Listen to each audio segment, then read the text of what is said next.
What's up, guys? This is Aaron, host of the Prayin and Slayin Podcast and producer at the Prayin and Slayin Podcast Network. And today we have a special co-hosted episode that's going to be launched on both the Prayin and Slayin Podcast and the Hunting the Frontlines Podcast with our host, Justin Wilson. Him and I are going to be going over what's new for 2026, get into all the awesome stuff that they're doing at Hunting the Frontlines, get into some cool stuff we're doing at Prayin and Slayin, and just have a good time talking to each other to kick off the new year. So with that, guys, I will let Justin take over to kick off the intro, and we hope you guys enjoy this co-hosted episode. Welcome back, everybody, to Hunting the Frontlines Podcast. I'm your host, Justin Wilson, and today I have a very special guest, the man, the myth, the legend, Ranger Red of all Ranger Reds, Mr. Aaron Stonehocker. I've had Aaron on before. He runs the Prayin and Slayin Podcast. He runs the network Light the Fire Outdoors that I'm under for my podcast. He's an Air Force vet, which we're not going to hold that against him. You know, he made a mistake. He understands that he gets it. He's also the only man that I know of that's sponsored by White Claw. But, great guy, Air Force vet, does a lot for the veteran community, and kind of like myself, hunted quite a few different locations. So we're going to come on today and do a little collaboration between us for both podcasts. We're going to talk about, all the new stuff that's happening in 2026 for the Prayin and Slayin Podcast and Hunting the Frontlines. I've got some exciting news about a new segment I'm going to be doing this year, and just some other stuff we're going to get into. So, like I always say, get your popcorn, get you a drink, and let's do it. So what is new for 2026 for you? Nothing. All right, podcast over. See ya. Gotta go. Yep, bye. Oh, here's the wife yelling. Gotta go. Sorry. Yep. Hell yeah, dude. Now, kick off to 2026, man. So, Hunting the Frontlines. This is your launch episode. I did a solo launch episode for Prayin and Slayin. And this is in conjunction to it because, yeah, we got a ton of cool stuff with the Prayin and Slayin Network. Obviously, as of right now, it's Prayin and Slayin Podcast, Hunting the Frontlines Podcast. And the new to this year, to answer your question, is Operation Hunt is going solo. We're going to split that off and make it its own veteran specific podcast. It's just like Prayin and Slayin, except we talk to veterans about their military service, their military career, anything they want to share about their life, make people better, and then I'll, of course, hear awesome hunting stories from veterans. So, yeah, man, I mean, to kick off what we've got going on, that's really the biggest change in the podcast network scene is Operation Hunt going live. But you crushed it. I mean, you've done 6 months now where the podcast going on month 7, right? Yeah. I mean, let's talk about your journey, dude. So it went from like beginning of the year, we started probably having these conversations. I don't remember exactly when it all first came to, like, you were like, hey, dude, I've been listening to your podcast. I like the idea. And as far back as I can remember, and we might have talked about this on one of your first episodes, is like getting to know you personally over the years, different areas that we've worked together. Like, I remember you and I having conversations, and I've always, like, it sat close to my heart, I guess, you talking about wanting to help find some way to give back to your fellow veteran community. Yes. And whether that, you talked about maybe hosting like meetings back in Montana, like maybe you could set up some sort of veterans meetup group and just, hey, let's get people in a room, let's drink some coffee together, and let's have conversations about whatever the hell we want to talk about, or, whatever. And I knew that was something that was close to your heart. And then I love how this is kind of, I'm not going to say this is it, because that's your calling. That's not mine to say, but then all of a sudden you're like, hey, dude, like, the nudging on your heart was like, hey, I think I should start a podcast, and here's some ideas I have. And I'm like, dude, that's sick. Let's, what about these ideas? And just two minds coming together around a common purpose, dude. And all of a sudden Hunting the Frontlines was here, and you're 6 months in, I think 7 episodes deep, and people are loving it. Like I was telling you the other day, now new for the listeners, dude, like, what, good or bad, I don't know, but like Hunting the Frontlines, I get like notifications all the time for, hey, you have a new follower, hey, you have a new follower, hey, you have a new follower. And I'm like, I hope people are listening to Prayin and Slayin too, like, totally kidding, but it's awesome, dude. Like, there's people that are just drawn to it, and I think the guests you've had on have been killer. You've had how many branches of service have you had on? Is it 2 or 3? Let's see. I've I've had you on. I've had Jeremy Air on. Force. Air Force. Yep, 2 Air Force. I've had 2 Army. I don't think I've had anybody in One the of Marine them, Corps yet. I was just thinking, I thought one of the last guys might have been Marine, but maybe it's all Army. Let me look here real quick because I thought I had more. I thought I had just about one from every one except for maybe I don't think I had anybody from the Navy yet. Oh no, I did too. Well, no, I had to reschedule Eric. Eric, that was the Navy one. Okay, yeah, I was thinking Yeah. Navy in my head too. But yeah, So I so you had gotta. Army, Air Force, 2 Army and 2 Air Force. Okay, yeah, and Or you've done what? multiple episodes with a handful. Yeah. So, yeah, that's awesome, dude. And I mean, really, the only two branches that matter, if we're being honest. Oh yeah, So for sure. you have to throw it out there. You have to get it in. No, that's killer, dude. And yeah, I mean, I guess talk about your journey, man. Like, what's it been like doing the podcast? Like, how's it? Like, I don't know. It's Like, how do you feel about what you're doing? Like, we don't really ever dive into this whenever we get a chance to talk. dude, I will say it's been crazy, and so you know how much I love to hunt. I'm out there every day. If I can get out there, I'm going. And I didn't want to do anything that's going to take me away from that because that's to me, hunting's not just a sport; it's a passion for me. I love it. It's what keeps me grounded. Like I told you on your episode, that because that's where I got my feet wet doing the podcast was doing your episode for Goalpost. That's what kind of got me. I was like, man, I really enjoyed it. That was a lot of fun. I want to do more of these. And I told my wife, I was like, this is something I could do in my hunting room. Just go in there, set up a laptop, do a podcast. As I even do solo podcasts, man. Whatever. But I want to do it somehow for veterans to help out somehow. It doesn't have to be where, I'm saving a veteran's life or any of that stuff right now. I'd like to get to the point where I can, change somebody's life eventually. But I told her, I said, if I can just make it easier, I said, because me, 2 years ago, I hunted 4 or 5 different states, and 75 to 80% of that hunting was on military bases. And what I noticed is every base and every state had different laws and different rules and regulations. So I'm on the phone calling all these different places to get all the information. I thought, why can't I just put this in one centralized location for people to find? So, hey, Mr. Aaron here, let's work on some stuff here. I got some ideas. How can I make this come to fruition? Yeah. And then I was nervous the first 2 or 3 episodes and stuff. I didn't know how I was going to handle it. I've had all great guests. I mean, amazing guests on. The conversations have flowed easily. And kind of like I told you, I thought it would be pretty easy to talk to people because we're all hunters. We all have an extreme passion for this. So it's easy talking about it. Plus, we're all veterans. We all connect to each other. So it's been simple. It's been real simple doing it. And, I'm going to do the same thing this year I did last year. I'm going to do as many of these as I can in a certain amount of time to kind of carry myself over through hunting season. So I'm not taking time away from the woods.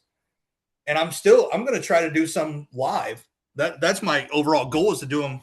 Like, I go to these hunting camps, like with Jeremy and all his friends and, buddies of mine, we all go to hunting camp and stuff. I'm going to take all my stuff there and start doing episodes there. So, I mean, it's been an amazing journey. My biggest fear was people wouldn't listen to it. It really made me feel good the day that you emailed me and said, hey, somebody asked a question about one of your podcasts. What? Cool. Yeah, man. I went over and checked it out. I was like, all right, well, I've never hunted there, but I know he has. I'll just go back to the past guest. We'll bring him back on and do another episode. We'll do an update. So it's really, I mean, people around town, but hey, man, I checked out your latest episode is really good. Thanks, man. Appreciate it. And then I'm getting questions like me you talked about. Hey, when are you going to come out with some hats and T-shirts? Yeah, I don't know. I'm still nervous about that. Don't be nervous, dude. It's you broke the ice, and that's I was talking to the owner of Dead Nuts today, Yeah. and just bouncing some business stuff off each other and getting ready for the next phase of our partnership and things like that with the network and lifeWhere Outdoors and all this stuff. Anyway, he's coming out with a T-shirt design, and I can freely say it on these podcasts. I feel like it's that's just QBAP on it. Any idea what that stands for? No. Basically, quit being a kitty cat is what it's going to be. So I'm gonna say kitty cat to keep it PG on I here, know but that's what exactly what it's you're for. getting at. So I he's love it. but anyway, the whole point of it is like, I think risk scares everybody. That's just it's built into our nature. It's how we survive, as a species and everything else. Obviously, you need to have a little bit of fear and a healthy fear of risk. Um, but man, like just like here, like the biggest thing I remember you talking about when we were talking about we had several conversations about the group that you might want to have started, right? Hmm. Back in Montana. And the biggest thing that or maybe you moved to Indiana, I don't remember. Anyway, the thing that you were most afraid of was like, are people going to show up? What are we going to talk about? Like all those little voices start popping up in your head of like, hey, I have this Yeah. really cool idea. I feel really passionate about it. I want to tackle it. But, and all of a sudden you start backing up, right? And then you just never Yes. take that step. Um, and I love that you've taken the leap. I love that you did it regardless of your fear. And then like you know, are people going to listen or not? I think that's everybody's fear when they start a podcast. And to be honest, I think you've got more listeners than the Prayin and Slayin podcast does. And we've been Oh, doing whatever. it, a couple years longer. So that's no, I'm kidding, Whatever. but kidding, we're crushing you. But either way,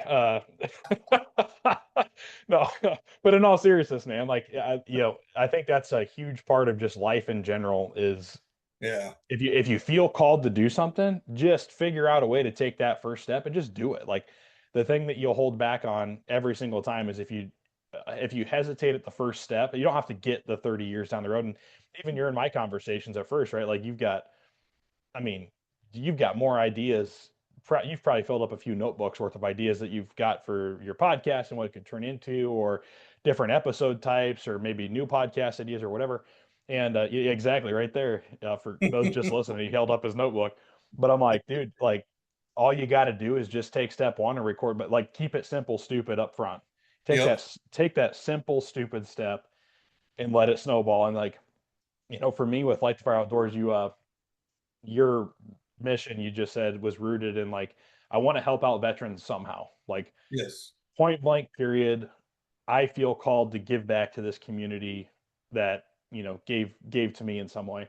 And that was, backing all the way up. I don't know if you and I have ever even had this conversation, but like it was exactly where I was once upon a time. Hell, over a decade ago. I was 21, I think 22, Hmm. in community college, and I had a roommate who same thing. Him and I were just having conversations, kind of like you and I first started, and I was bouncing these ideas off him. He's totally like outside the realm of any of this stuff. He's like, why haven't you started, man? Like you need to do this. Like I think you need to do it. So the next day, I took my notebook. I had a notebook. I went to class, sitting there like not listening to anything that dude up front is saying. I'm just sitting there literally, and I wrote down in the name out of nowhere hit me Light the Fire Outdoors. That was where Light the Fire Outdoors was born. Was in a lecture hall at community Yep. college.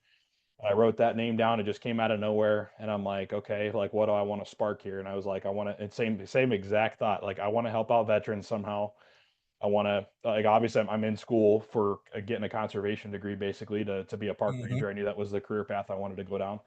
So I want to help out veterans. I want to help out conservation, and maybe at the time it was like you were starting to see all these like in the outdoors industry, you were starting to see way more than was about getting youth outdoors. Oh Now yeah. you're seeing like, I don't know, I'm going to say dozens, but it's probably hundreds of organizations that are all about getting veterans out because of the whole Yes. war on terror and everything else. And it's kind of coming to a close. So now we're having this influx of, not actively involved vets and things like that. So anyway, it's shifted a lot more to the veteran side. But at the time, it was all about kids. Everybody was about getting kids in the outdoors.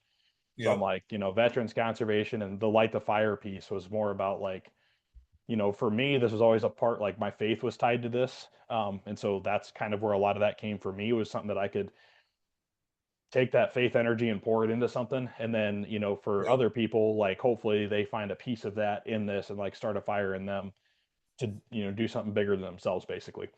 But anyway, I love that that's kind of where your heart was because that's exactly where this whole thing start was, and now where we're merging our ideas together and smashing brains and saying, okay, dude, like what's next? And you're here, you did it, you got listeners, you get new followers like literally every single day. There's notifications, ping, ping, ping on Yep. Facebook, like new follower hunting the front lines, new follower hunting the front lines, and I think that's a testament. You said it too, man, to the veteran community. Like that's the coolest part about, and that's what I Yes. found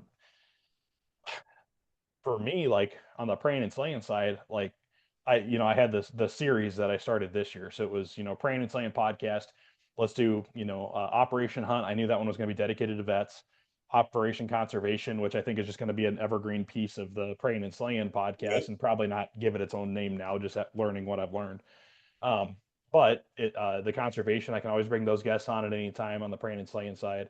But the Operation Hunt episodes, 100% of the time have been, and actually they've kind of trained me on the Prayin and Slayin episodes.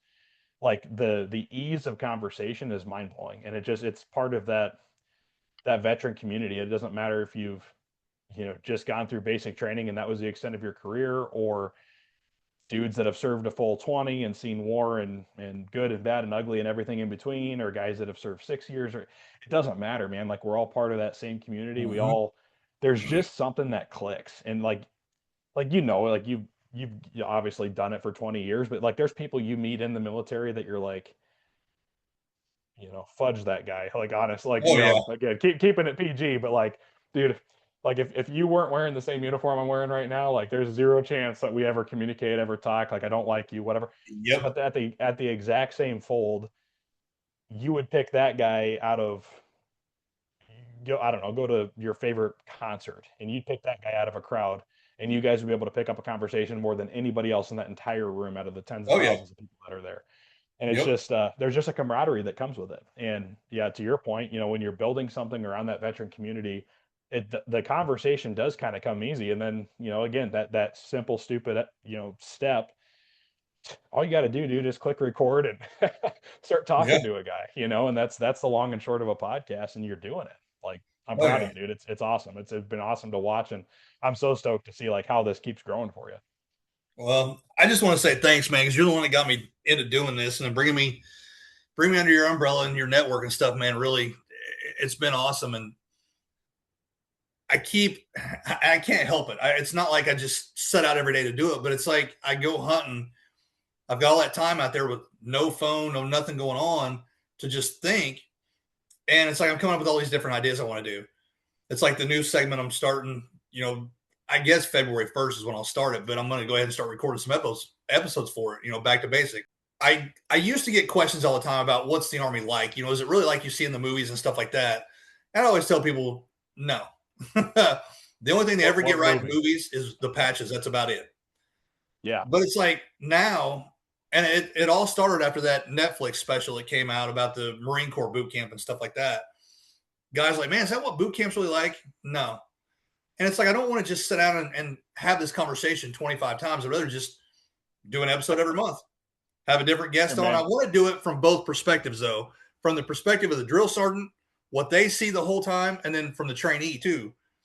So I'm gonna Yeah. start doing that because I think that'll be a blast. Just hearing the crazy stories. Because I told a couple of them last night when I was talking to Michael about it.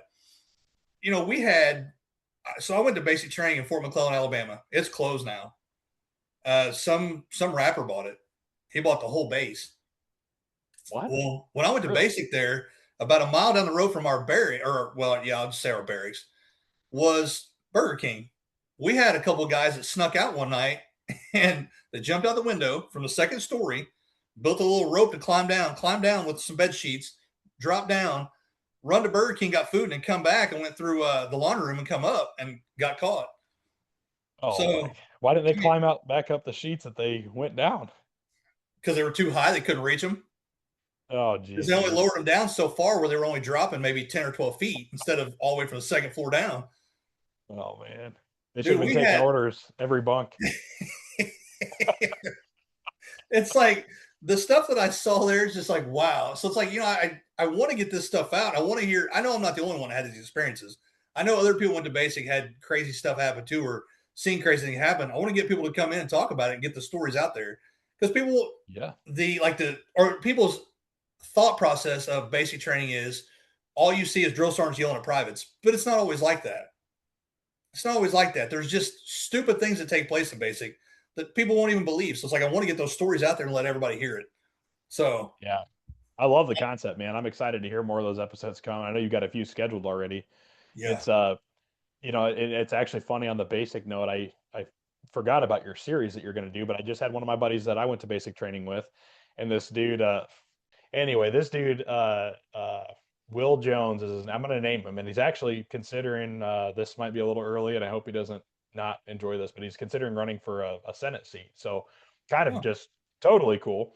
But he reached out to me the other day and he was like, "Hey man, tell me more about your light to fire outdoor stuff." So he's clearly been seeing it, online or whatever the yep. case is.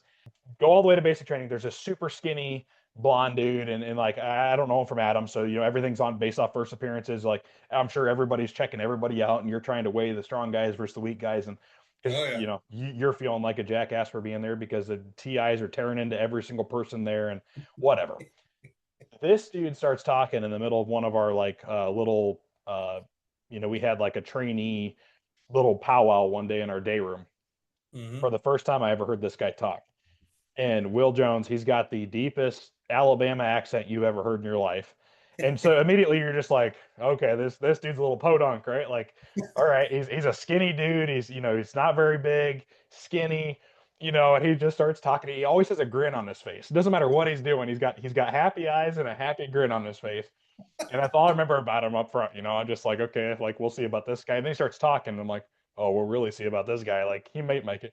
But then, dude, we would have conversations, and this is one of the smartest guys I've ever met in my life. And to this day, like anytime he posts something on Facebook, even I'm like, I got to read that because this dude's like, he's smart, he's intuitive, he's with it with like, he's probably read more books than I'll ever read in my life. Like he's just like seriously brilliant. Like, Yeah. and I just remember that being one of those things for me, going to basic. Like you're just shoved in a room, and you've all got to work as a team with people that you don't Yep. even you may never have a chance in the real world to even try to work with just because you No. might not choose to, but you're never going to Yep. get forced to.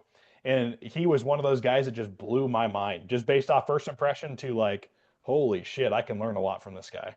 And immediately humbled me, right? So, like, anyway, he reaches out of all people, and he goes, "Hey man, tell me more about this Light the Fire Outdoor stuff." And then so I checked out his page. I actually hadn't seen anything. The algorithm must have like separated us for a little bit on Facebook.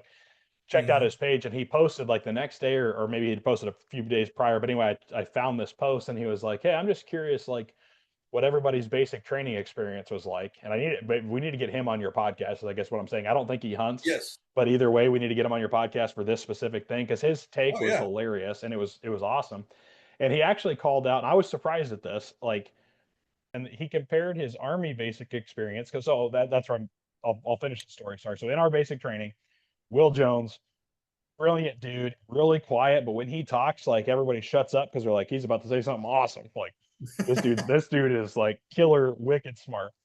And so he ends up he goes to uh I can't remember what we called it, but like basically he goes to the hospital for a few days, gets out of, or he's out of basic training, he's on like the bed rest or whatever they have, and then he ends Mm-hmm. up goes to the hospital for a few days. He's gone out of our picture. He comes back and I don't know if he was packing his bag.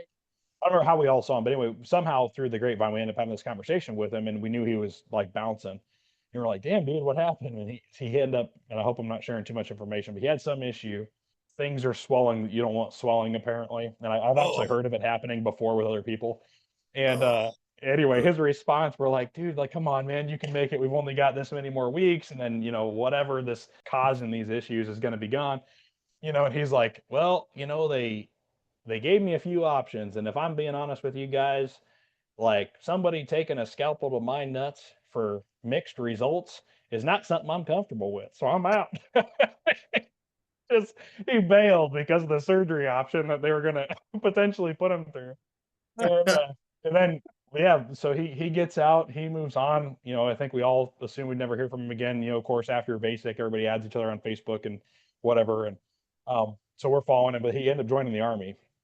So he goes to Army basic training. So he had an Air Force basic training experience, and now he's in the Army experience. And he compared the Yep. two on this Facebook post right after you and I had talked about this.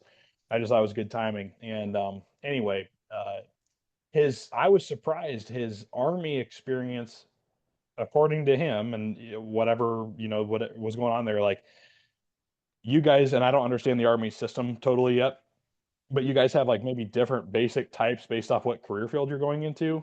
Is that Well, basics the same all across the board, and then you have what they call AIT, which is your advanced individual training.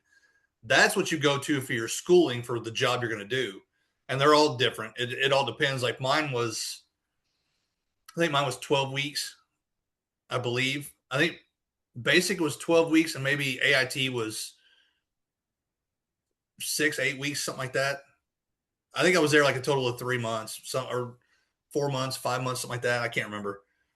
Okay. But Well, and whatever he was comparing it to, he sounded like he had approached somebody about his experience not being all that hard, but he had heard while he was there that this was like the hard version compared to like another AIT maybe or another mm-hmm. another job scopes training. And he said, he basically said out loud, I went through Air Force Basic, and I remember like the first night, the TI was like punching the locker repeatedly beside this guy's head and screaming at him or whatever, which I think we all remember from that night. And I reference that a lot when I talk about Basic. Um, but he's like, and coming from that to this, and then knowing that I have the hard version, I'd hate to see what the other version's like, because he's like, holy crap, like. And then he basically just posted the question, like, I'll be curious what everybody else's basic experiences, was like. And I just commented, I distinctly remember that evening, or whatever, this TI was going. But anyway, long story short, yeah, like you said, everybody has their own experience, and everybody's got their own funny stories, I'm sure, to pull from it. And um, yeah, it's just it's a wild beginning to one of the coolest adventures you'll take in your life, I think, for most people. So, on that Yeah. note, to keep this thing moving along, you got back to the basics coming up. You're kicking off your 2026 season. Back to Basic is coming on as a series. Is there anything going to be hunting related tied to that, or is it going to be all just straight for fun, veteran basic training stories? It's just going to be straight for fun. I mean, I'm thinking I've got some ideas floating around that I haven't decided if I want to do yet or not. I most of the people I'm going to have on are going to be past guests to start out, just to get the episodes going. And then I'm going to have people I don't even know come on and just talk about it. I'm just going to hit veterans up on Facebook. Hey, come on, talk. But I want to possibly maybe at the end of the episode, just if the person is a hunter, have them give their favorite or their best hunting tip that they have. So maybe like the tip of the month or something. I don't know. Something just to have a little bit of hunting in it. But it's like, maybe I don't. Maybe I just want to keep it just light and fun. Just about straight veteran stuff, just military, whatever. So, but I am going to have guests from all spectrum of the military. So no, I think that's awesome, dude. And yeah, there's a couple. I tried having can't remember his name right now, which was sad. But anyway, the guy that was actually a TAC P from the Air Force, he ended up having to we had a scheduling conflict when his episode was supposed to be recorded. But anyway, um, yeah, it'd be kind of cool to hear like different stories from guys even like outside of ours. Obviously, like I feel like Air Force relatively basic, but then you have the extended version and probably where yes. AIT kind of kicks in. If you get a TAC P job slot, that's your Special Forces Air Force branch, Yes. basically. They're kind of in their own world. They do their own stuff, way above and beyond like normal, what I would say normal Air Force jobs and careers and whatever. But those guys would be killer to have on that. Obviously, like Marine versus Army is something that's kind of interesting to me. Like at the end of the day, you all kind of do in my mind of the general idea of both branches' mission is similar, but still very different in how they're trained and how they operate and mentality and everything else. Because that's kind of the thing you get to with basic is, and you kind of see it in your episodes actually, or even like good example for me in real life is like we're currently at Fort Hood, which we're Air Force people. We go to Fort Hood, which is straight giant Army base. Yes. Dude, it's like walking into a different world a little bit outside the BX and the commissary. It's like those things are very similar, but like the actual operation, going from like a squadron to, and you can help me with this, I'm probably going to butcher it, but like, Air Force is like element squadron, yada yada. You guys were like garrison, brigade, well, the different terminologies. You got company, battalion, brigade. Oh man, I can't think of what's above brigade. It's been too long. Air Force, that's always above. yeah. Chair Force, no, they're down here. Call us when you need us, baby. Let's go. We'll be over here playing Chinese football in the break room. Rolling chair football. Woohoo! Exactly. It's sad when you guys get profiles from rolling chair football. That's bad. It hurts. You don't even go there until you've been there. Okay. Okay. All right. You're right. Calm Look, down. I tore Hold my on. I'm gonna go get you a White Claw. I'll be right back. Hold on. thank you. I tore my ACL my rookie season of wheelchair football, and hey, disability is a real thing, pal. I don't have 20%, disability. baby. Yeah, let's go. I fell out of my wheelie chair really hard. Oh my God. Anyway, yeah, so no, but like the point is it's cool like seeing the different branches because everything is a totally different world. I got buddies that are Navy, a couple Marines, lots of Army buddies, Yep. obviously tons of Air Force buddies. But yeah, every branch is different. But at the end of the day, you all slap each other with a high five, and it's kind of the same old stuff, different branch, right? Like it's kind of Oh fun to, yeah. and it'll be really cool to hear everybody's different experiences because those experiences and the mentality they breed India at your basic is that's kind of where you get an intentional culture shock about like who you used to be and who you're going to be now, like Oh moving yeah. forward, and the mentality of every branch is a little different. Like you walk out with this new little section of your brain turned on and converted that you can't ever really put back. Yep. So I'll be interested to hear some of those stories and just get that perspective too, because Yeah. and I'll just say like being obviously I'm not doing the day-to-day stuff. That's my wife's active duty career right now, but her Hmm. interacting with Army personnel on a daily basis, there's actually like there's totally different like leadership and totally different just even like operational mentality and everything else like but it's a culture thing. Yeah. It's not like this person's different than this person. It's truly like the cultures clash because there's just such a different perspective. Oh But yeah. it's all required to perfectly execute the mission that you guys are doing compared to the Air Force is doing, compared to the Marines are doing. Like you Yep. need to have a pre-wiring in your brain, and that's it. All starts at basic training for everybody. Or Yep. officers obviously have a little bit different training section, but either way, yeah, I'm stoked for that up or the your series that you're going to launch there. It's going to be pretty cool. Well, I appreciate it, man. It's just something I wanted to add something a little more to the podcast, and I couldn't really figure out what to do. And it's like the more and more I thought about it, and I'll never forget when I had the idea. Me and a buddy were out hunting, and I was sitting there. I was like, "Man, what can I do?" And it actually kind of screwed me that day. Sitting there, and I've got two big trails that come in and come together, and I'm sitting back probably 20 yards from where they come together. I'm all in my head, not even paying attention, just kind of looking up to the sky, trying to figure out what to do. How can I advance this? How can I make it more entertaining and more interesting to people? Because I don't want it to be serious all the time. And that's why I told you when we talked about this before, I didn't want to do an outline. I don't want to do an outline for each episode because I just want the conversation just to flow, just normal. I don't want to have to sit here and hold my notebook. So tell me what you did in 1984. Oh, that's great. Tell me what you did in 1986. I don't want to do all that. I just want to have a normal conversation, just let it flow. And it hit me. I was like, everybody's been asking me about basic training. What was it like? What was your experience? How were your drill sergeants? Were they always yelling at you and screaming at you and throwing stuff? Or, did they talk to you like humans at some point? And just all this stuff. And, what kind of crazy things you guys see? What did you do? And I thought, you know what? I'm going to do that. I've had, and I'm not kidding, since we moved back here to Indiana, I've probably had 15 or 20 people ask me about it. And I even asked the last person asked me, I was like, why are people so worried about basic training now? Well, that special came out on Netflix. So, I just kind of wonder if it was like that. I was like, no, I've watched that special. It was nothing like that. Not even close. So I thought that's what I'm going to do. And as I'm sitting there going over it, I reached in my pocket to get my phone. As I pull my phone out, there's a buck standing 20 yards from me looking at me.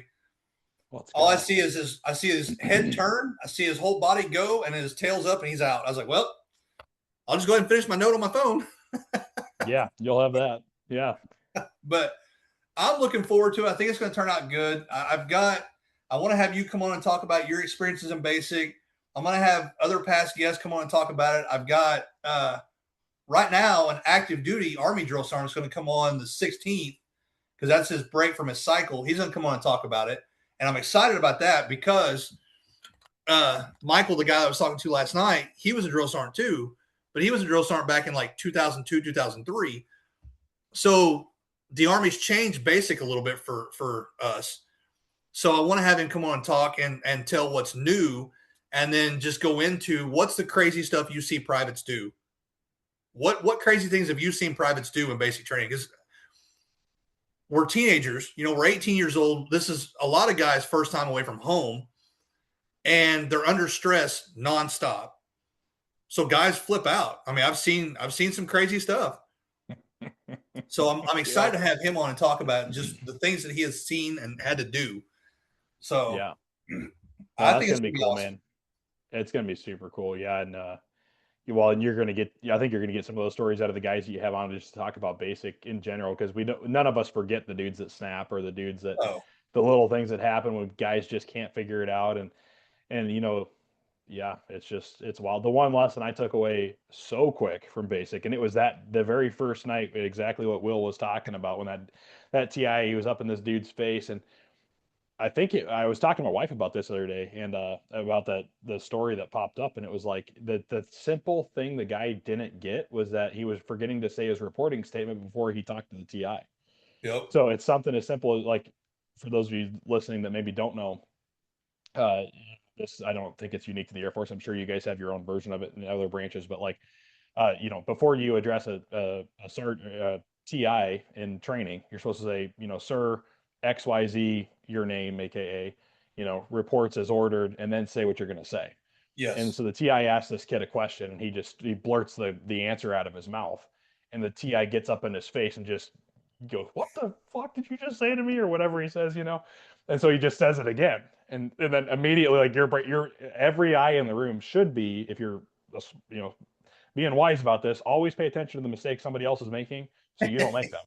and learn as fast as you possibly can what's going wrong in the situation so you can avoid it in the future. And I was telling my wife, I remember that I bet it lasted for 20 or 30 minutes. It was over and over and over. And like, I think everybody in that room, all we wanted to say is, just fucking say your reporting statement, dude. Like, we're all about ready to cry. We haven't got any sleep. We're stressed to the max, and this idiot can't just spit 3 words out of his mouth, and you're like, oh my God. And we're, welcome to hell. It's See, my basic training experience was horrible, and it wasn't because of me. It was my battle buddy. The guy just would not. He couldn't get it. He could not get it. And it's like I told you, I went to Fort McClellan, Alabama, in the middle of summer. It's hot, so they're forcing us to drink water all the time to stay hydrated. Well, one example of this kid, we went to. So this is back in 1996. We had these targets we would go to qualify on. They were huge, and I've seen them in different TV shows. And I told my wife, I was like, that's the targets I'm talking about. Guys nowadays don't have that. We did. So I'm on the firing line firing. My battle buddy is downrange from me, standing on this big concrete wall with cover over the top of him. So my bullets are flying over his head, but he's protected. But he's got this big handle in his hand, and he's spinning the target. So I'll shoot 3 rounds. He'll spin the target down to him, put these big round paddles in the holes so I can see him from the target line. Okay, that's where I'm shooting. I need to make adjustments. We're out on the firing line because there was a couple guys that were having problems. Because in basic training, you have a lot of guys that grew up hunting. They've been around weapons their whole lives. They know how to shoot. And then you have the other side that have never touched a weapon in their life. They've never heard a gun go off, never shot one, nothing. We had a guy there that never grew up around guns. His family didn't have them. He didn't hunt, so he never been around them. He's having some problems, so they're working with him a lot more, trying to help him out. So we're constantly drinking water, and we're laying out there. We've got this is back when we had BDUs. We got our sleeves rolled up to our elbows. We got our pants unbloused from our boots, rolled up and stuff, trying to stay cool, constantly drinking water. And I'll never forget it. I go down range to spin the targets for my battle buddy. And, oh man, God bless his soul. Oh boy. He, on the firing line, asked to go to the bathroom. They told him no. So he pees his pants. When we get done, we get done firing. We form up in our platoons, and you're always next to your battle buddy. I'm standing there, and drill sergeant's walking through, checking everybody for brass. Can't have any live ammo, no brass, nothing. Making everybody dump out their pockets. He gets to Farnham. Farnham goes to dump his pockets. Drill sergeant starts to walk away, gets right in front of me and stops and glances down. And instantly in my head, I'm like, oh, shit, this ain't good. He backs up, looks at him. He goes, did you piss your pants? Yes, drill sergeant, I had to go and nobody let me go. He looks at me, he goes, that's your battle blade. That's your responsibility. He goes, come with me. Oh, no way. Now, when we went to ranges, we went to training areas, we marched. We marched out there. I, in full BDUs, boots, hat, with my M16 back then, we didn't have M4s yet, M16, had to run around the whole formation and sound off as I'm running around the whole formation. Now, this is all companies. Yeah. I'm sounding off. I'm doing this run because I didn't take care of my battle buddy. The whole way back. We got back to the barracks. I told him, I said, you ever do it again, I swear to Christ, me and you're going to have a come to Jesus meeting. I'm telling you now. Yep. Man. And when we graduated, I was so happy to get away from that. And I know why. They want to teach you to take care of your teammates. I get all that. But it's like, man, I can't do anything for this guy. I'm 300 meters down here behind a wall. I can't do that. Yeah. That's wild, dude. Yeah, it's yeah, 100%. Yeah, that was one thing actually with you weren't in the Air Force side of things, you weren't supposed to go anywhere without I don't think we called them battle buddies. I can't remember what the term was that we used, but you couldn't go anywhere alone, basically. So you always had to take someone with you, right? Yep. 100% accountability, all that. But we didn't get like assigned or locked into one person at any given time. It was just like everyone was responsible for their whole team, kind of. Yeah. Like AKA the all 60 guys in the same group. But no, it wasn't like I had one dude that him and I were like tight. And thank God, because we had one, hearing that story anyway, because we had one dude that did the same thing. I don't remember who it was. I remember it being kind of funny, but also like a little bit sad at the same time. A guy did the same thing. He pissed his pants. We were all sitting around doing our like, I can't remember exactly what they call, like advanced trauma training, where basically they have a dummy sitting in front of you and it's got like a metal piece of shrapnel sticking out of his face and like a bunch of injuries all over the body. And then you had to like evaluate the trauma and secure the, worst injuries first and all this different stuff, like kind of like battlefield medicine, basically. But anyway, we're all huddled around this dummy and every person was given a different scenario and you had to go up and tackle it. And out of nowhere, we're all sitting there. And I remember I was kneeling down and I catch movement out of the corner of my eye, and I thought it was a freaking snake, and I was like, "Oh my god, what the hell is that?" So I didn't move. I like froze and didn't look, and I'm also like locked in because the TI is talking, and I was trying to pay attention to what he was saying because you never know when you're going to get hit with the next question either. And then it gets out there a little further, and I'm like, "What the hell, dude?" And I kind of glance down, and it's like liquid, just rolling right across the concrete. Thank God it didn't hit my pants, but it was like really close. It went between me and the next dude over his knee and just snaked out, and it rolled underneath the dummy. And I'm like, oh no. And then I remember the TI was always like the more like intense one. He's like, what the fuck is that? All of us just froze because I think we all kind of knew what it was without knowing. And we're like, what? And then he ends up getting up in this guy's face, but kind of quiet. He goes, "Did you just piss your pants?" And he's like, "Yes, sir. Sir, training, whatever reports is ordered. I did, sir." And he was like, "Why the fuck did you piss your pants?" And he's like, "There's a bathroom right in there." And then it was like one of those things where I think he kind of knew he messed up, like in a weird way. Like he's like, "Oh shoot, I haven't like given these guys a break or something because like you probably should have had one." And yeah, for the dude was just in such fear of the whole training system that he didn't raise his hand to go to the bathroom and then or just call it out like, "Hey man, I've got to," and he basically yelled at him. But the message of him in all of his intense yelling was that you never have to ask to go take care of yourself. Just go friggin' take care of yourself, basically. Like, I'd rather not have trainees pissing all over themselves, was his whole message basically. And you could tell the TI kind of felt like an idiot too in this whole thing. Well then so then we go another day. We're all inside, and it was one of the days there's like administrative stuff you have to take care of. So we're inside an air conditioned building. It's nice, like you're all kind of like a little bit relaxed, but not really. And I think it was the same guy. Like he raises his hand, and you're never like, you don't ever have to raise your hand for permission. Like the whole, again, you learn this by hearing people get yelled at. Like you just call out, be a man, just do it right, but just call it out and say, Yeah. hey, I need some attention here. I got to go do X, Y, Z, and they'll, whatever, take care of it. Um, but anyway, this kid raises his hand and it's like super slow motion. Like it's just like we all see it and we're like, what the hell, dude? And then like he gets it all the way up and the TI goes, the TI just called on him and goes, what do you need? And he goes, sir, trainee, whoever reports his order, I've got to go to the bathroom, sir. And he goes, did I just fucking see a trainee raise his hand and ask if he could go to this?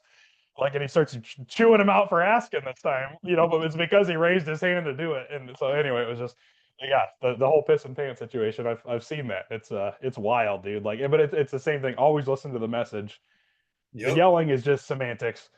The message is what you need to lock into. But this kid got tore up for that. Like the rest of basic, it was just because it was so funny to watch. But whatever. See, and that's why I wanted to do this segment, because I think it's going to be awesome, because everybody has different experiences through it.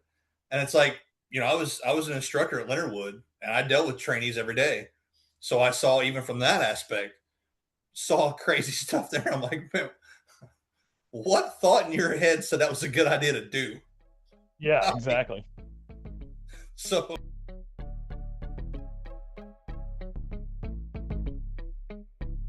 this episode is powered by Dead Nuts Outdoors, makers of the most lifelike, lightweight, and weatherproof 2D archery targets in the world. That's right, I said 2D. We're talking full-size animals that bring the hunt to your backyard. Whether you're dialing in before the season or just burning daylight with your bow, Dead Nuts Targets makes practicing fun, training on full-size animals to ensure every rep in the backyard converts to success on your trips to the field. Built to last, easy to haul, compatible with any backstop, and 100% made in the USA, Dead Nuts Outdoors is a proud supporter of our veterans, investing in conservation and rooted in building a better, more confident community of hunters every step of the way. They are proud supporters of the Prayin and Slayin Podcast network, and you can get 10% off your Dead Nuts targets by using the code Prayin and Slayin at checkout. That's Prayin and Slayin at your checkout, or visiting the link in the show notes. Dead Nuts is helping us all hit the spot. I gotta do this. Hit it. I gotta do it. It may only last a year. I don't know. We'll see if I can get more people on for next year. I will, but it's like, man, I think it'll open people's eyes a little bit, because there is kind of I hate to say it like this, but there is kind of a comedy side to basic training. There is, especially when you get a bunch of privates in a bay, or they think they're by themselves. They're not. Drill sergeants have audio in there just listening to you, because they got the little speakers and stuff. They're hearing everything you're saying. We learned that the hard way, because a bunch of guys were talking smack one night. We got woke up like 2 o'clock in the morning by trash cans and 2x4s getting banged together. Get downstairs now in the CTA. We got smoked for 25 minutes about the conversation that we're having. It's like, then everybody, oh man, they can hear us. Oh God. So then everybody's trying to whisper or passing notes. Jeez. That's awesome. So it's like, I really want to do this. I think it's going to be awesome. That's going to be epic, man. Yeah. Well, it's the speakers in the dorm rooms. If you haven't gotten to basic yet and you're considering it, just remember you're heard at all times. Yes. We had a couple lessons learned that way too. I think we got lucky enough when we finally learned ours, though, that we were far enough in that like they threatened the crap out of us, but it was just so funny. We all couldn't stop laughing. It's one of those contagious laughs too, that like as soon as it gets quiet, somebody like snickers and then everybody dies again, and it's just like over and over. And like the TIs just kept ripping us, and eventually they just stopped. But we were fully expecting to get them to show up and us get just hammered, but they never did show up at the door for us. But I think we were far enough in there, just like, screw it, they probably need to get this out of their system a little bit. It was a great experience. I mean, I'm glad I did it. I signed up my junior year of high school. I thought about multiple times, just said, nah, this is not for me. But I thought, yeah, this is what I want to do. And I'm glad I did it. I retired at 38 years old. I just enjoying life now. Yeah. So it was awesome. No, that's cool. Anything else new for you this year? Or is that kind of the one thing you're going to try to work in? That's the one thing I'm going to work in. I mean, I'm working on now finding a new guest for just the hunting the front lines portion of it. I'm trying to find new guests for that. So I've reached out to a couple of guys. I reached out to the guy out in Fort Sill, killed that giant record book elk. Yeah. reached out to him to talk to him. Haven't heard from him yet. I just reached out, which I got to call Fort Knox back. There was a guy down there. I sent you the picture of that 3-beam buck he killed. That was cool. Yeah, so I want to get him to come on and talk. I'm gonna do a solo episode, which if you're not busy, I may have you come on. You can we'll talk about it. I'm gonna talk about hunting crane and Atterbury this year. Get both those in there. Yeah, I may make both of those just one episode though, because crane's pretty easy. So there's no way I'm gonna be able to talk about it for an hour. So I thought I may just combine the two, because Atterbury is a little different too than like hunting Fort Knox, Fort Leonard Wood, Fort Riley, all those places. So I may just combine the two and make it one episode. And then I'm going to have my cousin come on. He's not a vet, but I'm having him come on as he hunted crane with me once. So I want to get his perspective on how the hunt was. I mean, we saw deer all day. We saw deer all day long. But heck yeah, man. No, we'll have to do an episode too on. I finally got an opportunity. I wasn't sure if I'd get it while we were in here in Texas, but hunting Fort Hood. So yes, the system and that I kind of gone through the paces of actually getting all the way up to the point of getting out in the woods, and we got out in the woods here this couple days ago, actually on Sunday. Got a chance to, so we'll have to do an episode on that. You know, obviously didn't smoke anything, but just the process is what I'm excited to share with people, just because, you know, and maybe it's a little bit more normal for Army guys, I guess, that come down or guys and gals who come down to get stationed different places. But for me, this was the first time I've had to utilize the iSportsman system and then all the intricacies that follow that. It's not just like getting authorized to hunt base. It's like, it's almost its own, you know, individual rule book and units and there's a lot to it. And I had a great dude, Jess Todd, who I think you're working right now on getting an episode in with him or a couple with him. Kind of guide me through the process a little bit, or at least just give me the pieces of like, hey, at this time go to this, and at this time go to that. Yes. But then also we'll be doing some turkey hunting here this spring, hopefully on Fort Hood again with him, and he runs a couple pages for that, and it's kind of like a spearhead in the turkey hunting community on that base. So that'll be really cool. But yeah, man, I'm excited for. I know you got lots of guests in the hopper already too, and lots of episodes in mind, but I think it's just going to continue to expand the resource that you wanted to be for the veteran and active duty community for hunting different places across the country. And yeah, maybe even some overseas stuff. So we'll see. Yeah. And like me and you had talked about last year, and I want to incorporate it sometime this year. I want to do an episode where we combined our experiences hunting out west. Because, you know, both of us coming from the East Coast, going out west to hunt, for me, it was a culture shock. It was completely different. And Michael kind of touched on it last night. He made a comment because he's from Oregon, and he touched on it. I told him, I said, it's funny you said that, because I was actually going to do an episode where at the end of the episode, I want to post like a packing list for guys to take out there. It doesn't matter if you're going on a hunting trip or you're moving out there. These are things you're going to need in your pack. It's not like hunting here. You know, here I'm packing up my scent killer. I'm packing up my ozonics unit. I'm packing up, you know, my hand warmer, stuff like that. Out there, you got to pack gear to keep you alive. So it's completely different. So, you know, I want to jump into that, but I think I'm going to wait till after turkey season, because that's when guys will really start kind of getting those things together to go out there for the fall to hunt. So I thought if I can do it maybe in May, me and you sit down and do the episode, get the packing list together. Then if I release it around June, July, that'll help a lot more people out, because a lot of guys will be getting ready to go on those trips, you know, September, October timeframe. So it gives them, 100%. It'll give them a couple months to listen to it, watch it, and then kind of get their stuff packed and ready to go. Because I actually had a guy from the sheriff's department here. Those packs I got from you, he bought one of those packs from me, and they're going out. Well, they went out. I think in November on an elk hunt to Colorado, I believe. And he's like, man, what all should I take? So I sent him a text message, a bunch of stuff in there. I was like, I'd have all this stuff in your pack, all that. Game bags, very important. You know, get a fire starter, take all that stuff with you. You want 3 or 4 bottles of water, depending on how long you're going to be out. You know, if it's just going to be like a day trip, you're going to go out and then come back to camp, then, you know, at least 3 bottles. If you're going to be out there longer, I'd take maybe if there's like 3 or 4 of you guys, take a whole case of water out. But I'm looking forward to doing that too, because I think that'll be really helpful for just anybody, not even just vets, just anybody.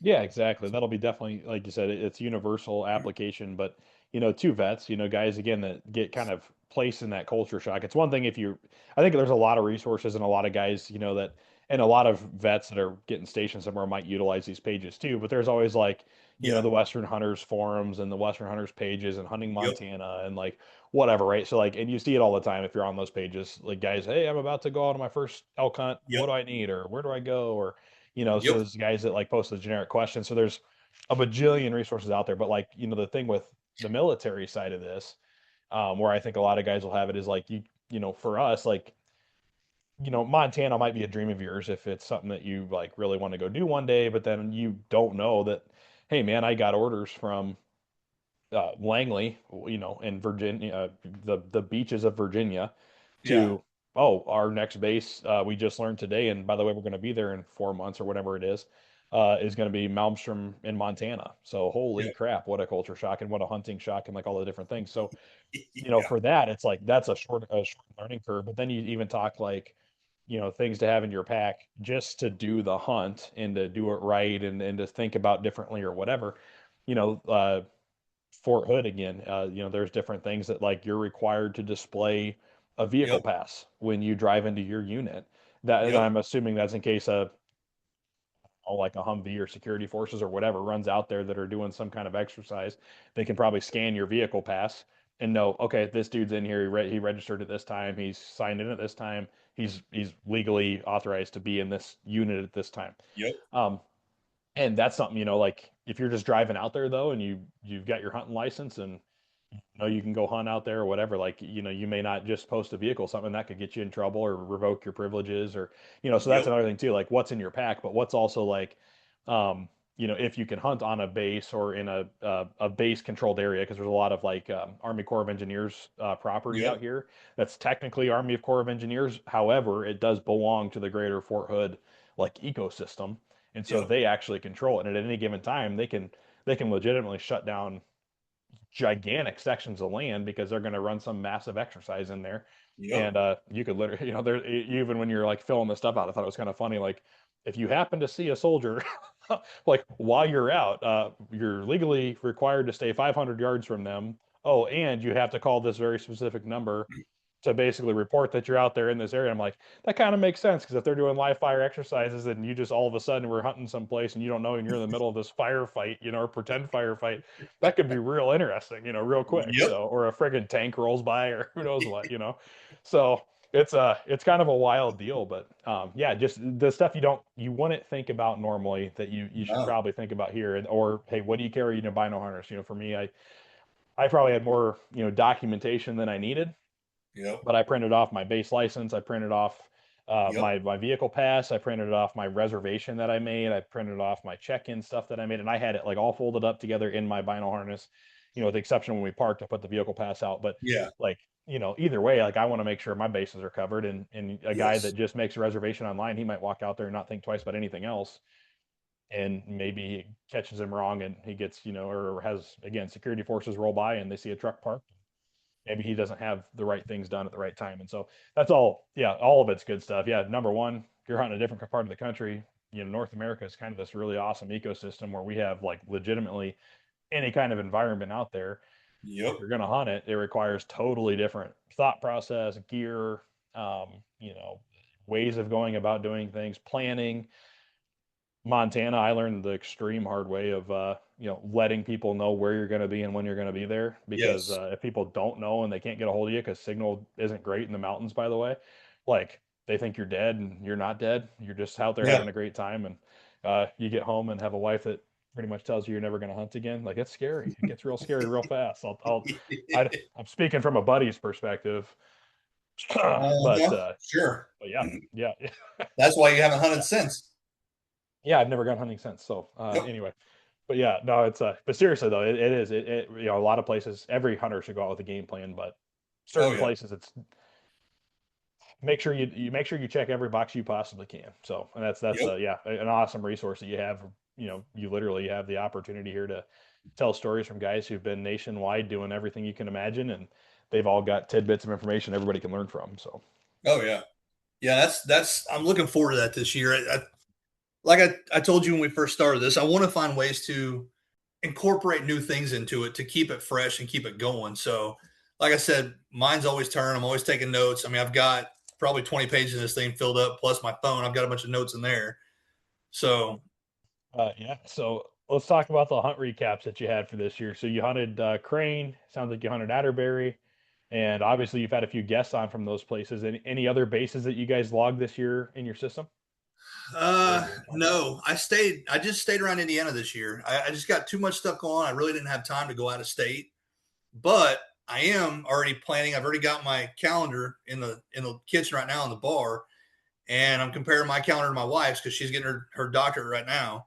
So I've got to kind of work around her schedule and everything. But I'm already planning on going out of state for turkey. So I'm going to Knox for turkey. I'm going to try to go to Leonard Wood for turkey. I've got a couple buddies of mine out there. I'm going to hook up with them and go kill some thunder chickens. I'm going to Fort Knox for deer season this year, and I'll probably go back to Illinois. I didn't go to Illinois last year. I didn't get drawn. I didn't get drawn. It's crazy because you put in as a non-resident, you put in for the lottery to get drawn. I didn't get drawn, but there were still 185 tags left over. Why didn't I get drawn? Yeah, that's So, wild. and Yeah. it's one of those things when so the tags that don't get put in the lottery that are left over, they put them in different stores and they put them for sale.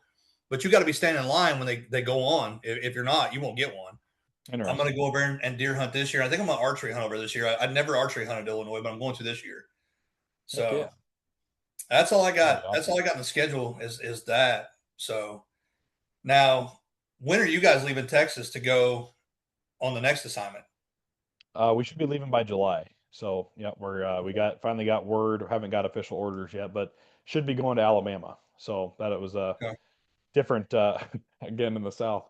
We yeah going to and actually that's where Will Jones is from. So maybe I'll be in his precinct and I'll give him my vote this year for if he There you runs go. for office. But anyway, yeah, so that'll be a new adventure and a lot of hunting and fishing to do out there, obviously, and get the coast and everything else. So excited about that. Um, Oh yeah, yeah. then as far as like the Light the Fire Outdoors Praying and Slaying side, instead of a potential overseas assignment, it was a little relieving knowing we were staying stateside because we just launched the knee bag this year. Yes. That's been kicking butt and getting a lot of people interested in it. Got a dealer signed, which was awesome. So we're in a Ridge to River Outdoors, which was ran by maybe he's the Marine I was thinking of. No, he's Army. He was a Mike Unruh. Anyway, gentleman out there that he runs a veteran-owned and operated sporting goods retailer that he started up Ridge to River Outdoors out of Missouri, and then he's doing uh, he does most of his proceeds and stuff like that go back to the Fallen Outdoors, which he's a big part of, all volunteer organization, 501c3 that puts on veteran adventures basically nationwide, and they've got Mm-hmm. regionals, north, south, east, west, basically U.S. regional pages you can get on if you're a vet. And basically, if there's opportunities to be had, then they post them there and you can sign up for them and kind of first come, first serve. But really cool organization there. And then the fact that they have a dealer thing and we get to do our 100% made by veterans product in their veteran owned and operated shop. And got a couple more actually in the hopper we're working on now. Been sending some information to over the last couple days. So maybe we'll be in some more veteran owned and operated retailers here soon. Um, but yeah, so knowing that I can still keep that venture up without having to fast track its exit is exciting. And then obviously, like you said, we got some hunting the front lines merchandise we'll be doing through the network here, and then praying and slaying and light fire outdoors gear as well. So again, kind of be able to run operations from the home front will be nice instead of having to try to figure out how to do that from God knows where overseas. Yeah. It could be a whole Yeah. different Shipping ball would game. be a Not that no, it's part of the adventure, and we'd figure it out, right? But it's just like it was oh like one of those chess games I was playing in my head of like, okay, like what's the right way to do it? How do we keep it going? And then how do I elevate to that next level that, because that's really what it is evolving as a business and an organization to try to figure those things out. But um, yeah, being able to do it from the U.S. is obviously a hell of a lot easier, and excited to just keep growing yeah. those more organically than kind of that forced method. Oh yeah. But yeah, then taking Operation Hunt to its uh, own podcast is pretty cool, and I'm digging the idea. I've really liked what Prayin and Slayin has evolved into over this 2025 season of doing it full time. It's uh it's allowed it to take some shape because I've just had that dedicated focus to it to really get the guests on and just do the reps, I guess, right? To kind of let that vision come to life, just do the easy step, record Yeah. podcast one, record podcast two, three, four, five. And then now, we're a full year in on our first actual like legit start to finish full year. Yep. And the vision for it is way clearer than it was when we ever started it. And yeah, so we're all about praying and slaying side is the blue collar community that makes up the hunting industry is who we're about. And um, like I've said in our launch episode, if you ever posted a kill picture of a deer, a turkey, whatever you've hunted, if it's on Facebook, there's a good chance you're going to see someone from our team in your inbox saying, "Hey man, we'd love to have your story on the Prayin and Slayin podcast." And it's been Yep. sweet, like seeing like doing that raw outreach, and you kind of like I imagine what goes through these people's minds every time I send one of these messages or someone sends these messages, and I'm like, if I read this and I was them, I'm like, this is weird, like Oh yeah. who's this dude, But like the response has been awesome. Like most people are just a real quick, like, yeah, dude, absolutely, let's do it. Oh yeah. And for most guys and gals that we've had on or that we've recorded that'll be launched this year, like it's their first podcast ever. So that's also kind of cool to see. Like you get those Yep. questions, like this isn't knocking Waddell, but like everybody feels like they've got to have the Michael Waddell and the CEO of this, company or this, chief marketing officer of that company, or like it's all about company, product, or big name. Dude, like there's millions of hunters in the United States. And it's all of our stories that collectively actually make up the whole reason that this in business or industry even exists, and that actually contributes the real dollars out to the industry and the conservation groups and the state level Yep. conservation through license sales and everything else. Like, every hunter in America is what makes up the industry. And so our mission is to be the greatest collection of hunting stories the world's ever heard, and it's all through your voice, your stories. And I don't care if you shot a spike, no, not even a spike. If you shot a button buck yesterday and you posted it on Facebook, brother, like I want that story and I want it in our arsenal. Let's go. And Yep. it's about building community too, right? Because when we get on there, if you haven't listened to a Praying and Slaying episode yet, or maybe this is your first one and you're starting to go through the arsenal of them, um, it's more about getting to know you and who you are. And hey, let's Yep. chat, dude. Like the thing I find that was the cool, I didn't know how this was going to go when I knew that was kind of the direction I wanted to go with it. I'm like, it's one thing to be military to military and hey, let's do Operation Hunt and let's jump Oh right yeah. into the military stuff because immediately we have something in common, right? But like Oh if yeah. I'm reaching out to anybody to get their hunting story, like I don't know who's about to jump on the other end of this camera from me. But then I reflect on it sometimes, and that was kind of scary to me when I first started doing it. I'm like, man, I hope I can host well enough, or I hope I can keep this conversation going, or I hope that they're comfortable enough to do this, or whatever. Right? There's a lot of that, like, what if? Oh yeah. But then it's like at the end of the day, like I've been in the hunting industry for 10 years as a company rep, in some capacity, or a company Yes. employee in some capacity. I've done dozens and dozens and dozens of trade, probably hundreds of trade shows, and I've Yep. talked to tens of thousands of people probably at this point, just raw, organic. You meet them at a trade. The one thing we have in common is we like to hunt. So that's enough to break that ice. It's kind of like that military camaraderie, but now we have the hunting camaraderie. Yes. And it's been nothing short of what Operation Hunt is on the military side, getting to know these guys. And it's been kind of cool too. Like there's been a lot of dudes that I've reached out to or gals, and all, like you get the episode scheduled and you get on there and you find out randomly, like somehow, that they were in the military too. So like the Yep. other side of this coin is like, okay, we're going to break off Operation Hunt as its own episode. I hope I get enough like people that weren't in the military, like uh to keep praying and slaying rocking the way it needs to, because like I've had enough of them just like randomly and part of the conversation. It's like, oh, you're in the National Guard, or oh, you did 6 years in this branch. Like I guess this is now an Operation Hunt episode. So let's pivot. Um, but yeah, it's been awesome, dude, and just getting a lot of conversations and got a ton of them scheduled right now. Got a lot of them to reschedule that we're kind of in that limbo holiday season to just re-go. And yeah, we've got several both Operation Hunt and Praying and Slaying ready to rock and roll for this year, and excited to have that momentum rocking. And yeah, it's cool, man. I think that vision of it, like the true vision, like I said, the greatest collection of hunting stories ever told. But it's Yep. also just as much as it is about hunting and everything else. It's about people getting to know people, right? Like I ask these people to Yep. just, hey, walk us through your upbringing, man. Like, who are you? Like, how did you get into hunting? What was your childhood like? Whatever. And those questions kind of feel a little weird at first when I first started doing it, but now it's just like it's cool because you actually feel like you walk away with a friendship with this person. Oh yeah. And I hope that's what we actually develop. It's not like that's the vision or the like a facade that we're putting up, but it is like it's really cool because I genuinely feel like I know this guy or gal now, and I hope to have them on again to reconnect. And I've had several of them say, "Hey, man, I've actually got this next hunt coming up," or "Hey, I've got a cousin that would be really interested in doing this. He just Yep. shot this cool buck," and now it's starting to build that little bit of a snowball momentum. And yeah, I think we're gonna maybe I don't want to get ahead of it, put my head of, or get ahead of my skis here, but like I honestly think by 2027 we might have to have multiple hosts on here to just hopefully get enough of these conversations rolling, dude, or the way the snowball's building. You're like, I don't know if I can keep up with this on top of everything else we've got going. So we might Yep. have to figure out an alternative solution to the hosting situation. So Oh man. Well, hopefully old John will get his butt up and get to going too. So yeah, I'm, hopefully I'm he looking listens forward to to that. this. Yeah, we might have to drive up to the Great White North and give him a swift kick in the nuts and say, "Let's go, dude. What are you doing?" Well, I don't think you got to kick him in the nuts. I'd say just take him a white claw or two. I think that'll probably do it right there. I think so. Shake his I hand know and go, "See you, mango's his bud." favorite. Well, I don't know. I Oh think he yeah, likes black cherry actually. yeah. Black So, cherry and mango, baby. Mix them yep. together. Make a cocktail.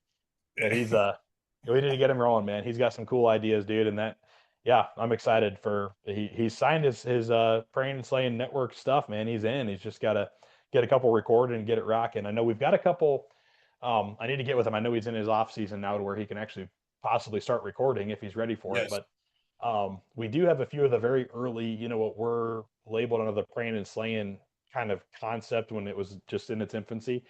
We've Yeah. got a few episodes of some turkey hunts because his podcast is Turkey Takers, Buck Takers, and Game Takers is the umbrella. But under that, he's got Turkey Takers, Buck Takers, and Laker Takers for lake trout fishing. Yep. And so when he gets those stories recorded, but we do have a few of the early on Praying and Slaying episodes that were more along his vision of the the buck hunting stories, the turkey hunting stories, like the Yep. dedicated kind of like he's a calculation guy, right? So he's like, how do I play this chess game with this turkey? How do I play this chess game with this deer? And so, those episodes when they get launched, and I think we're like I said, we're gonna um, reroute some of the early praying and slaying episodes underneath those other things where they truly belong. Like it's a Yeah. turkey takers episode, it's a buck takers episode, although Yeah. we had just kind of kicked off under the praying and slaying concept. But anyway, yeah, so get that rocking this year. But yeah, it'll be all about playing the chess game with the game that you're chasing. And John's that, he's a college football player, I think professional football player at heart, where he's like, he's trying to figure out how to tactically win that game every time he steps out of his truck. And it isn't, Oh yeah. it's not always about, pulling the trigger, but it's 100% always about every move that was made to where he can get closer and closer to putting that Yep. checkmate on whatever animal it is, and learning from people who are masters at their craft. And that's, he's about like that. It might not, it might be a 120-inch buck, and not that there's anything to shake a stick at with that, but like, Mm. but it's the game that went into that, getting that 120-inch deer on the ground, into where, hey man, I've got you in my sights, you're done, like it's over. And Yep. he is just the coolest dude you'll ever talk to, and he's just wired that way to like play that game. Oh I'm yeah. stoked for him to get started, but we gotta get him rolling, and yeah, get his guests lined up and everything else. But like I said, we have a few kickoff episodes I think we can wrap under there to get the snowball rolling. Yeah. We'll break off of some really old, probably at this point, I don't know, maybe 5, 6 years old episodes of him and Okay. I talking turkey and talking deer. And but that's what, like I said, that's what his game is all about, is that chess match between man and beast. And it'll be fun. Yeah, I'm looking forward to it. He's supposed to come on here. I just want to pick his brain one day. Just take the whole episode, and just pick his brain. Tell me how you do it. Tell me how you do It it. felt like cheat coding it a little bit. That's it, dude. I told him the same thing when I was in Maryland and we had 2 years out there, um, 100% public land hunting, and it was just like I felt like I was close, just 'cause I know enough about hunting to put an educated guess about where I should set my stand. But I Oh yeah. also know that there's that next level that I'm just not at yet. And I Yep. know that if I was at like John's level, like John could look at a map and pick apart a piece of property and say, Yep.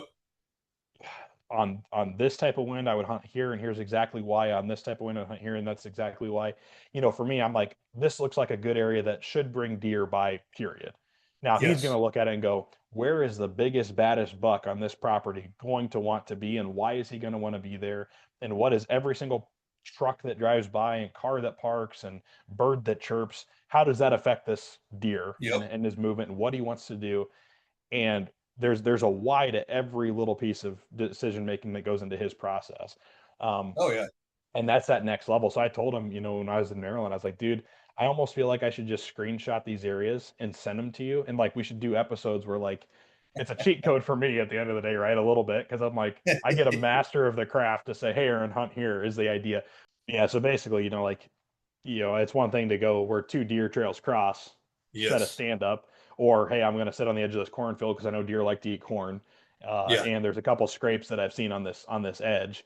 Like that's very surface level deer information, and you're going to kill deer that way. Like you will. Yes. If you spend enough time on those spots, absolutely there's going to be deer that come by there. You could smack one, but like, growing up and looking back on it, like I didn't know what I didn't know. Like, there's trails that were 5 yards difference from each other in the woods that I grew up hunting. That were one was like the hard beaten, like you could drive a friggin' semi down it, and it's like a deer trail, no questions asked. Like deer travel Yep. this spot. It took me a few years, but I realized like big bucks, literally like 5 to 10 yards off that trail, there's a buck trail, and it's different. Yep. And it's different for a reason because that deer, he knows he doesn't want to be like, he's not cruising that main corridor. He's using the wind on the day that the wind's blowing this direction. He's going to walk this line to Yep. just catch any wind he can. And it's actually has nothing to do with that trail. It has to do with the hills that are up here that the does probably actually bed on a this type of day and on this wind. So he's catching all that downhill draft of scent. So then he knows, oh, I got to go check out that bedding area that's actually up there. Yep. And this is all, I'm looking at, hey, there's a deer trail. I'll hunt here. Um, Yep. so there's a bajillion levels to deer hunting, obviously, and I'm not even close to scratching the surface on most of that high level stuff, but John is, and that's Yes. his game. So yeah, he'd be killer to have on there. And there's probably some series in the making where, or maybe people pay him like, hey, I'll pay $100 this season. I'll send you my map, and you guide me. And if I get a deer, it's $100 down payment. I'll pay you the extra 100 when I kill the deer type thing. That'd be killer. He could do it. He could do it. That's for sure. Heck yeah, dude. So We need it. We're going to have to take a trip up there and go hunting. He keeps asking me. I was like, yeah, I need to. It's hard to get the time. It'll change when she's done with school. The wife's done with school, then things will slow down a little bit. I'll be able to go a little more. hopefully by this time next year, the hunting season side of things, second little man will be big enough to hang out a little bit, and mom will be more established in her day-to-day new job that she's doing. Same thing, doctorate degree, just like your wife. And Yep. but yeah, then maybe we can all get together and do a hunting trip together. It'd be pretty sweet. Oh, that'd be awesome. I still want to do the whole caribou thing too. So I was actually just thinking about you last night on that. I was watching some YouTube thing trying to fall asleep, and it was a guy hunting. I think it was moose and wolf or something in Alaska, but there was a big caribou herd that he had filming. I was like, oh, I wonder if Justin's still planning on doing that. yep. I'm still going. I'm still going. That's all there is to it. I've been wanting to hunt caribou my whole life, and living in Alaska, I just never had time. My job kind of kept me away from it. So I'm going to go. I'm going to go, and it's going to be the next 3 to 4 years. Yep. We got to I'm just set a date on the map and make it happen. Like, get it rolling. I'm gonna have to. I'm gonna have to because that's my bucket list animal. It's caribou. I'd love to kill an elk, but I'm not now. Caribou and mule deer. Those are the two that I want so bad. You got to go back to Montana and get you one. I've got just a spot we can take you. Yeah, I want to, man. I'll get there eventually. I'll get one of each eventually. And I got to work on my slam too for turkey. I got to finish that up. I was trying to go to Florida this year in February. I don't think I'm gonna have time. So I'm gonna try to get out west maybe and knock out maybe a Rio or a Merriam, try to get that done. At least get one more down. So I come down here to Fort Hood. We'll try to get a Rio on base. I'll have to look into it. Maybe I could. Yes, I think Texas. I'll have to look at the regs. I'm pretty sure Texas general hunting license is like $75 or something like that. I just Ain't bad. to be able to hunt in the state. No, not bad at all. And then Fort Hood has its own license fees too.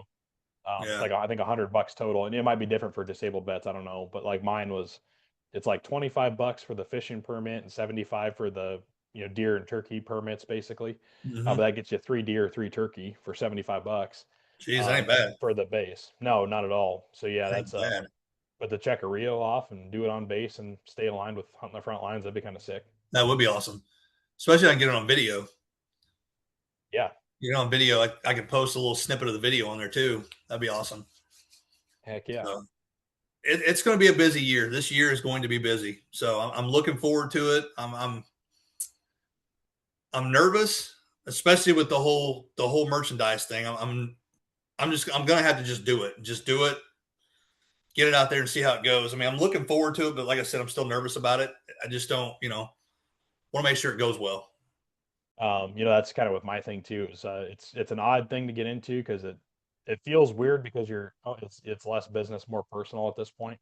Yes. But like my thing is if I don't do it, because the mission at Light the Fire Outdoors, which Prayin and Slayin Network and everything supports, is well, now we've actually got our own dedicated mission, the License to Kill initiative, which we Yep.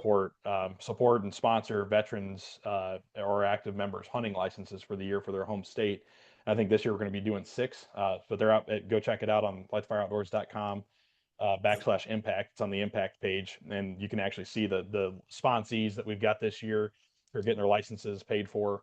Yeah, it's sick. But anyway, so yeah, every merch sale, knee bag sale, sponsorship to the podcast network, the partnerships we have with business growth, uh, consulting and things like that at Light the Fire Outdoors, like all that goes back towards, kicks back to those things. So there's a bigger mission behind it, which is kind of the cool factor. And yeah, I think breaking the ice is kind of weird, for if you've never done it before, people listening, like going into like trying to sell your first thing that you've stamped your name on, and you're automatically feel like, well, I'm Joe Blow nobody. I'm not, JC Penney, like I can't sell any shirts, or whatever. Like it feels super weird, and it's like the most awkward thing. But then all this, like the coolest thing is seeing people that um maybe you don't know follow you yet or listen to your stuff yet, like buy stuff from you and support your mission and support your cause and support what you're doing, because that's what it is. It's the dollars that Yep. get put towards those things, the showcase of people having your back and supporting you. And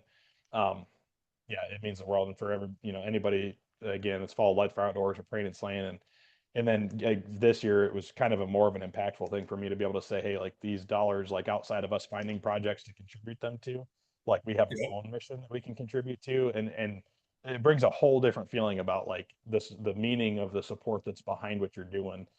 um, Yes. it's wild. And so for you to take that step too, that's what it's about, man. It's about um, giving people some cool stuff to snag or some cool designs or whatever, to have and shirts to wear and stuff. But every one of those things that goes out the door, it's someone that supports you, and that's a pretty darn cool thing. Oh yeah. Yeah. And that's what makes me excited about it is, I'm supporting veterans. I'm giving back. And it's like, I've always been trying to find the way to give back. And I've never been able to really figure it out. I'm still going to find a way to start a veterans group here. I gotta get the logistics of it worked out. And it's like, I don't want to host it somewhere that serves alcohol. I want it to be alcohol free. And I've got to find a way to make it feel safe and comfortable for vets to come in and talk. So it's something I got to work on because that's something that's been pulling at me for years. So I really want to get that started. I just got to figure out how to go about it. So I'm gonna reach out to some old friends of mine and talk to them and see if they can give me some nudging and some advice on how to get it going. I'm gonna get that started. So once I do that, then I'll put a big post up on the page, and I'll probably do an episode here about it just to kind of get that information out. So but I don't know if I'll do that this year or not. I don't know. I got so much stuff going on. I don't know that I'll do that. It may wait till next year. So that may be January next year. That may be the episode I do is introducing that. Yeah, man, So we'll have to get you some. There's some different groups out there. Let me see where it's at. I'm searching here real quick. Um, Bo and Joe by Center Shot Blue is something you need to look into. And you're one of the people I actually think I recommended to them when I did the podcast with Chris Ham and HHA USA. Uh, they're like a veteran focused HHA Sports. It's a USA made bow sight company out of Wisconsin. Really great mhm. sites. If you guys haven't checked them out yet, they're awesome. But they have a mission behind that, HHA USA, which is a veteran support organization, and they actually like sponsor veterans to come up and do like these really cool bow shoots, and they tour factories and shake hands with industry people and just get a chance to have camaraderie with fellow veterans around archery shooting. And anyway, there's a couple other organizations, Center Shot Archery and Center Shot Hmm. Blue. Center Shot Blue is a dedicated like first responder um, veterans group, and it's dedicated to archery around those people that um, can basically benefit from shooting bows and kind of that like just calm therapeutic Yes. stuff that comes from just being in a place with like-minded people and shooting bows and whatever. They do that, but they do these things called Bow and Joe, and there's a couple of bow shops that actually sponsor. Long story short, I need to get you guys connected with those because I need to get Bow and Joe and Center Shot Blue and Center Shot Archery on the podcast anyway. But these guys would be great groups for you to connect with. And that Bo and Joe, you just talking about that, like a safe place, get people together, centered around a common mission, just to have camaraderie and shoot the breeze and know that they have, community in their area to connect with and stuff like that, that have gone through the similar things that they've gone through. Um, Yep. One of those, Center Shot Blue is definitely something I think you need to get connected with. And I think it might even be, one of the bigger picture things for, the group you've been wanting to start might be rooted in they've done that work. I know they when I was talking to Chris about it, they've got um uh what do you call it, like curriculum almost like Yeah. templates and stuff that like they provide to you, and so it sets the standard, it sets the conversation points. If you need that or want that, it's there. But they have a whole template set up, man. It's almost like a franchise, so to speak, right? Like you Okay. want to do it, they look for volunteers and they're looking to open chapters all over the place. And I know that's kind of one of the things I've been working on behind the scenes too, is with us traveling, with being active military still, it's a good opportunity as we go to hopefully maybe stand up a few of these things along the way. And you could Yeah. definitely do one in your local community. That'd be pretty neat. Oh yeah. Yeah. 'Cause I mean, there's a lot of vets around here. There's a lot. I mean, there's not much to do here after people get out of high school, so a lot of guys join the military. So I think out of my class, I think we had 5 or 6 of us that went in. And it's like that every class. Every class, there's 5 or 6 people, sometimes more, that join. So there's a lot of vets here. I mean, they do a Veterans Day program at the school, and they have all the vets go down and sit on the basketball court in chairs, and there's always a bunch of people down there. Yeah, man. So I think it'd be something good to do around here. But all right, man, I think I'm gonna wrap this up. I got to run to the school and pick up boys from football. We've Yeah, already man. started football practice and weights and everything else. Like, well, and I haven't got through baseball yet. Yeah. So it's busy again. Heck yeah, man. Never a dull moment, that's for sure. No. Well, I'm pumped for you, dude. I'm pumped for the Praying and Slaying network as a whole and the Yes. growth and everything we're gonna see this year. And proud of you. Like, you wouldn't believe for what you got started this last year with Hunting the Front Lines, and you made it a full 6 months with your episodes and didn't miss a beat, and you've got more in the hopper now to just get this year's momentum rocking and rolling, dude. And like I said, I know people are listening, people are getting impacted by it, and it's going to continue to grow as that resource that I think your vision is setting it up for. So definitely excited to just watch you grow and watch the Praying and Slaying grow and this new Operation Hunt initiative get out there. And at the end of the day, just keep building that camaraderie in the military and in general blue collar community out there, man. Bunch of Yeah. U.S. citizens living in a crazy place, and if we can all just realize we're all kind of the same, and we hunt Yeah. and like to just be people and be cool people, that's what it's all about, right? Yeah. No, man. Thanks for giving me the opportunity, man. I really appreciate it. I really do. I mean, you're kind of the one that pushed me to do it. I wanted to, but I was like, nah, I don't know. I don't know if I should do that or not. And you kept pushing. I was like, yeah, you know what? I think I should. So I just want to say thanks. I mean, you gave me the opportunity, and I really do appreciate it. I mean, it's You been bet, man. awesome. You took the action, dude. I just had to push it out of you. Now we got to push it out of John. I've been trying. I've sent him a few text messages. I'm actually going to send him one here in a minute. Ask him, Heck number yeah. one, when he's coming on. Number two, when is he going to have me on? So, yeah. 100%, man. Well, go take care of those boys, dude. And yeah, let's keep kicking butt in 2026, man.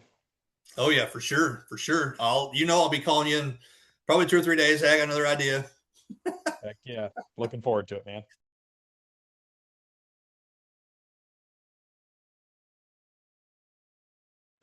Well, there you have it, guys. That was the first ever co hosted episode for Hunting the Frontlines and Praying and Slaying podcast. Man, I'm just so pumped for what the year is going to bring here for 2026 for both of these podcasts and the Prayin and Slayin Podcast Network and all the awesome things that Justin's doing. And if you are a Hunting the Frontlines listener right now, I just want to apologize for the delay in getting out an episode. We actually just had our second little boy here a couple weeks ago. So to say we've been busy and tired has been an understatement. So that is no fault of Justin's for not getting an episode out in January. That's 100% on me. But that's not that shouldn't be expected, and that's corrected now, and we're getting all the sleep deprivation out of the way. It's not out of the way; it's still going. But anyway, we're rocking with it, and we're getting these podcast episodes rolled out. And Justin has a heck of a lineup ready for you guys, already in the hopper, and I've got plenty of work to do to get those podcasts edited and launched out to you guys. And this is the one to kick it off for you. If you're praying and slaying, you obviously got the season kickoff episode. You've already got an Operation Hunt episode under the belt, so go listen to that if you haven't yet. And then this is just part of the Prayin and Slayin Podcast Network is getting everybody on, Justin, hopefully John eventually, and just having fun with each other and taking this journey together. And one of the things I do on the Prayin and Slayin Podcast is I like to close it out with a verse from the Bible that I can reflect on about something that was in this podcast. And the thing that I reflected on most with this was actually Justin's, fear of getting started. Him and I have been talking about that for a long time. Way back when we were both living in Montana.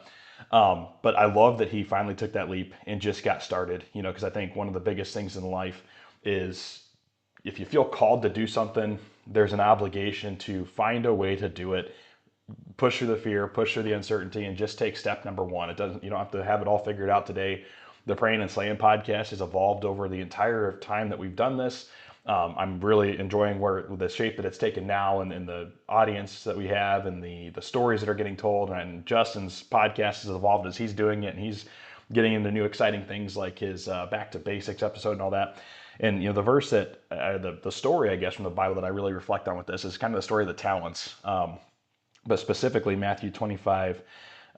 29, and it says, "To those who use well what they are given, even more will be given, and they will have abundance. But for those who do nothing, even what little they have will be taken away." I don't see that so much as a threat, but I see it as, we have a finite amount of time here on earth, and if you feel called to do something, there's a reason that's on your heart. And so if you never take the time to go do it, you're going to lose more than you ever realize you may have lost just trying to keep safe or play the safe card or whatever. But if you take that risk or you take that leap and you do the thing that's on your heart to go do, you're never going to regret it. And it's going to evolve into more than you could ever even have imagined. And that's exactly what's happened with the Prayin and Slayin podcast, with Light the Fire Outdoors, our other business. And this network the podcast turned into a network, and now you got Justin, and he's kicking butt. And we're going to be having some merch and all kinds of cool things coming out with that he's taking that next leap and diving into. So I couldn't be more proud of Justin and the work he did this year, and so excited to have you guys on here listening to this first ever co-hosted episode. We'll probably have a few more of these, probably a few each year. Pretty excited to be talking to both audiences right now, and you guys have a heck of a lineup coming up. So with that, guys, I will let you get back to it. Go do something nice for somebody today, and as always, keep praying and slaying.